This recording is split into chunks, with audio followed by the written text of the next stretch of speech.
Raiders. Polarium have finally told us what the anniversary fusion is going to be, and it is an Argonaut. Get ready. This is what this Argonaut looks like. This is Pelops the Victor, who has a Medusa headed shield, a cool ass axe that has a torch on top, and a really, really cool flaming helmet. This is a very overwrought 90s esque Marvel character design. We're going to break down what this character does. Props to Nub Rage. You can actually see Nub's shoulder in this picture because Nubs is the person who has the test server and has the actual in-game image of this card.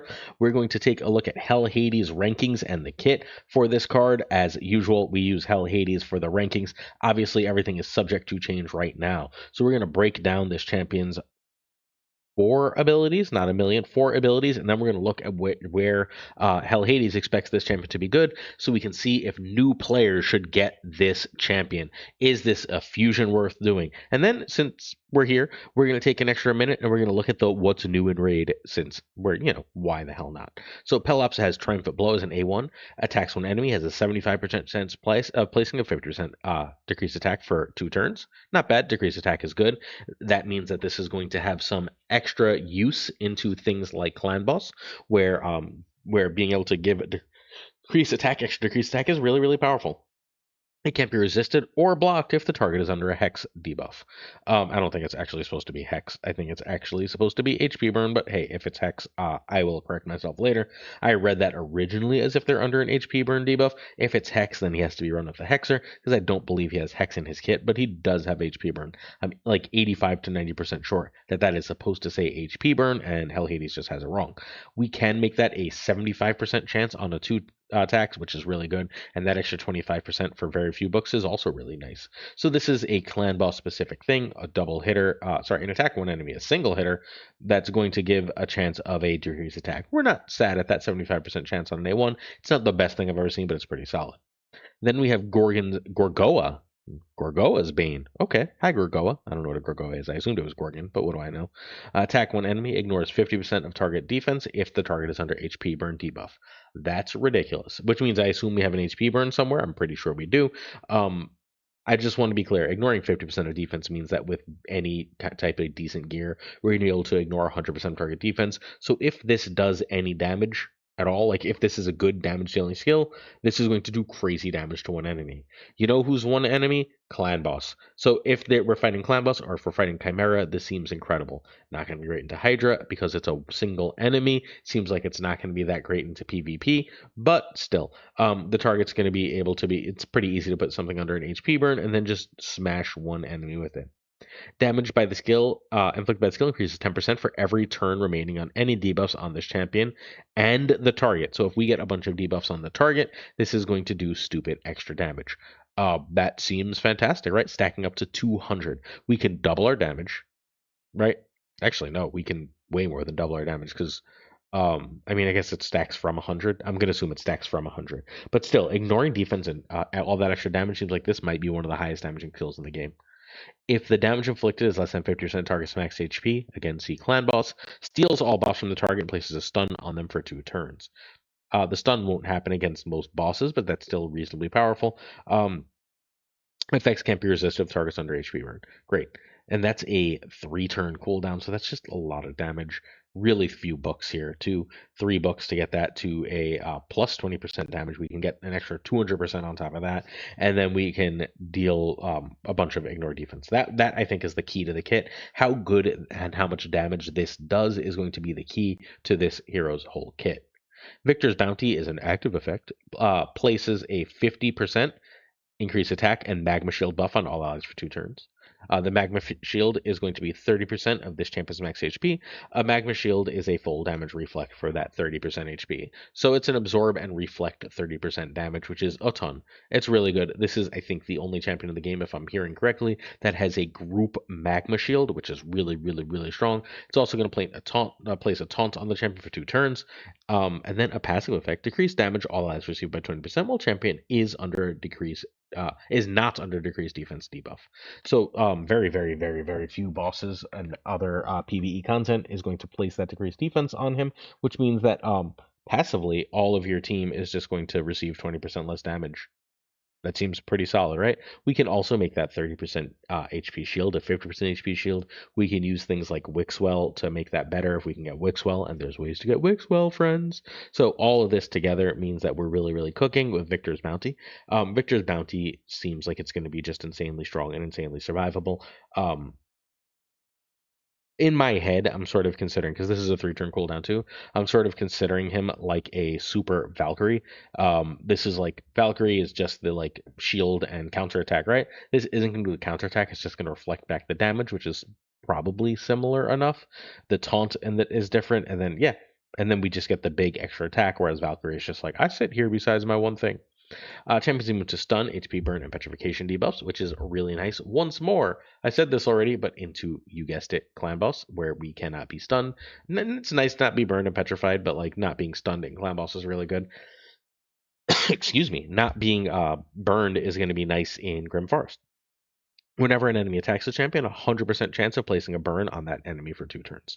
So 2 of the 3 attacks from Clan Boss, for example, are group attacks. Generally speaking, our Chimera is going to attack everyone. Most bosses are going to just try and attack everyone. We're immediately going to burn them when they try to do that. The chance decreases to 50% if we're under decreased defense debuff occurs once per enemy skill. Fine. Whenever the enemy attacks this champion, also a 50% chance of just making them a stone. This is his best PvE skill. PvP skill. I don't expect him to be great at PvP, but that is the best thing he does in PvP. The chance decreases to 25% if under decreased defense once per enemy skill. So like that's really, really solid, right? This seems like a really good PvE champion, which means that it's probably really solid for earlier players. And that seems to be what people are assuming here, right? That seems to be what Hell Hades is assuming. This is a 4.5 on Demon Lord. I fully expect this to be a 5 on Demon Lord, a 5 on Chimera, and a 4 in Waves, right? Really great into Spider, really great into Ice Golem Hard because it's going to keep that burn on all the time. Not great into your Doom Tower stuff. Nether Spider, Celestial Griffin, Eternal Dragon, Frost Spider. None of those are amazingly hard. Although Frost Spider isn't easy, so none of those are amazingly hard. Really great into your regular dungeons. I'm going to tell you exactly what I think this is. Ready? This feels like they were like, all right, we released these really great PvE champions. We did, I believe, Armons and Fabian as the last 2, and they were these really great PvP champions these last 2 times, right? And they were like, all right, we need some. Those are end game PvP things. We need something early game PvE for our new faction, something that can really carry in faction wars. And so here we are. I think that's exactly where we ended up with Pelops.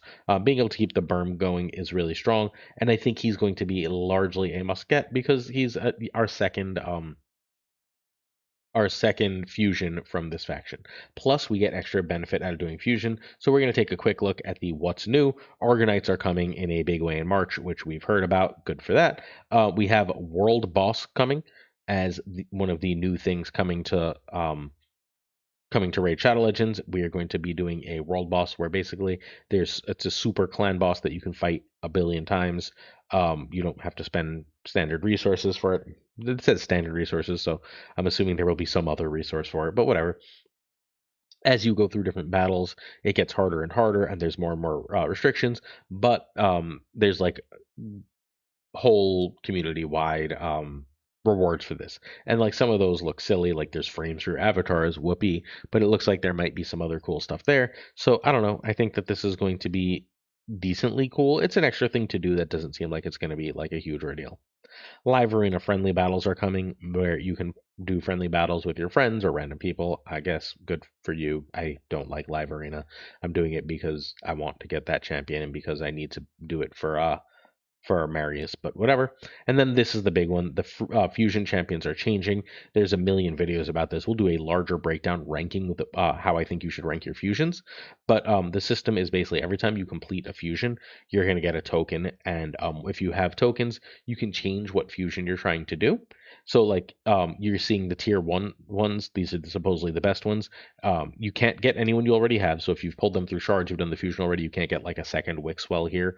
But you've got Titus, Wixwell, Newt. You got some of the best champions in the game. Croca had in this tier. So what this means is like you can use 3 fusion tokens. Their fusion pops up. You still have to find all the same materials and do all the other stuff that you would otherwise have to. But you can then at that point do that second fusion, get a second fusion done after the first one, which seems like a really cool thing. No word yet on the timing of that. but it is going to be very powerful. And we'll go over what you can get. I think partially for this, I think fusions were basically what we should always, unless you are an uber whale, fusions are what you should be saving your resources for. You shouldn't be pulling on all the random double shard things. You should be holding all your shards for fusions. You should be saving all your extra energy, all your extra resources for fusions, unless you're a major spender, because it's the most guaranteed way to get a legendary. There's usually a times two event or a 15 times event for them anyway, and so you end up way ahead when you do that. So I think fusions were already the best way, and now they are just so far and beyond the best way to do things, because like if you can manage to get Wixwell and Titus, you've broken the game. Newt breaks the game open for you. We've also got Fabian and Armons in this tier as well. We will again break down what is required to get the tier 1 very best of the best. The best of tier 2 is Mad Hatter. By the way, just so you're aware, the best thing in tier 2 is Mad Hatter, but tier 1 has just an insane amount of completely freaking broken stuff to do. So if you're patient and do it, I mean, you're just cooking with absolute gas here. Yeah, is there anything else notable here? You can't. Yeah, if you already have the card through whatever else, you can't get it. The champion through whatever else, you can't get it. But otherwise, that if you fail to get the fusion though, it's going to refund the token, so you can try again the next fusion, which is really cool. So like, let's say I try Wixwell and I get like halfway there, and I just couldn't get all the like extra resources for Wixwell because like I don't have the event right. I still have to find the champions to level up and everything. Okay, well, so be it. Now I can go ahead and try and get it the other way. My favorite smaller change is Mastery Skull Redistribution. Basically, if you max out one of your Mastery folks, the extra scrolls are going to go onto the next champion who needs it, which is really nice. Which means that like your scrolls on Michelangelo won't be wasted. Michelangelo is who I used to run these, by the way. Your scrolls on whoever you used to run won't be wasted, and then the extra scrolls, if they hit someone who does fill up, are going to spill over. That seems amazing. It's not going to be worth more than like, but like it seems like it's an extra like 2 to 300 energy every time you run mastery, for a bunch of people. And look, I'm all for that. That's a really nice quality of life change, and I'm for it. So that's the what's coming. There's new champion teasers. This is just what a bunch of new champions look like. Whoopee, I guess. I don't know. I don't know how to care about that. The what's next in Raid is on the official like Raid Shadow Legends YouTube, Plarium. There's a million reaction videos to it. If you want that, go check it out. But right now, I think Pelops is a must-have for any new player. Go get him. I'll see you soon. We'll have our new promo code real soon for you. Peace.